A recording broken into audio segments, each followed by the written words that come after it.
In almost every one of my classes, there are students who work hard and students who don't. Some put in the effort and others do not. I want to recognize the students who put in the work, so I often find myself giving them lots of praise, which makes them feel good. It's nice to be able to say to a student that they're a hard worker. It didn't feel so good to have to tell students who weren't working hard that they had to pull their heads in.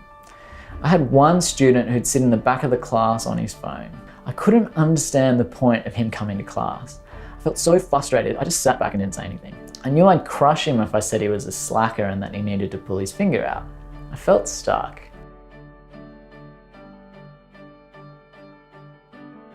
When we provide feedback on the students themselves, it places emphasis on their abilities rather than their efforts.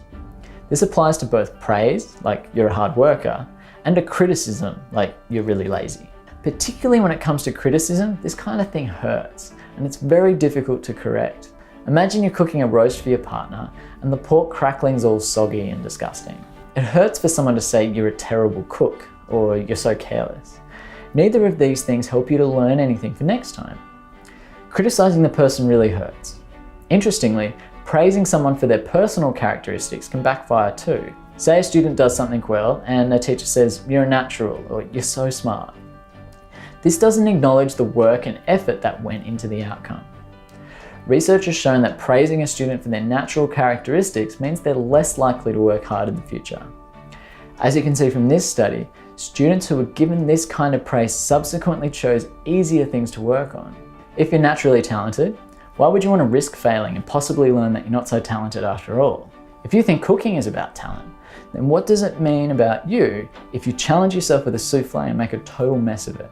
Instead, if we focus our instructions and our feedback on the output of students, we can help them focus on learning and effort as the solution to all kinds of problems. This kind of feedback usually gives them meaningful information about what they can do in the future. We're trying to move from person-focused instruction and feedback to product-focused instruction and feedback. And here's why. If you mess up the crackling, it's more useful to hear, "When I'm making roast pork, I dry out the rind by leaving it in the fridge overnight." When you do something well, the same thing applies. Hearing, "The mixture of honey and coriander on those roast carrots was such a nice combination," is much more useful than hearing, "You're a wonderful cook." When providing feedback for a student, we're more likely to emphasize the most useful thing if we focus on the work, the output, or the paper, rather than the student. But feedback's just one area where being product-focused is more motivating. The same principle applies to the way we provide instruction. Say we're teaching physics, and we talk about how gifted and brilliant and naturally talented Einstein was. It doesn't help our students see the role of his effort. Instead, if we talk about the products he created and the work it took to get there, it makes him seem more human and the things more surmountable. If we set up an assessment that involves a presentation, it's more threatening to assess the person's presentation skills than it is to assess this particular presentation. It can be more motivating if we discuss the ways in which people can improve their outputs rather than playing emphasis on seeing how good they are. So back to my student on his phone. I felt much better once I realized I could focus my attention on the work he had, or rather hadn't done. So John, to solve this problem, the answer comes from lectures 2 and 3. And if you have a look at the end of those lectures, there's those summary slides. If you go back and have a look and revise those, you might find it'll help you solve this one. Cool. For the students who were doing a good job, I'd try to avoid saying things like, "You made that look easy." Instead, I'd focus my praise on the output to keep them working hard.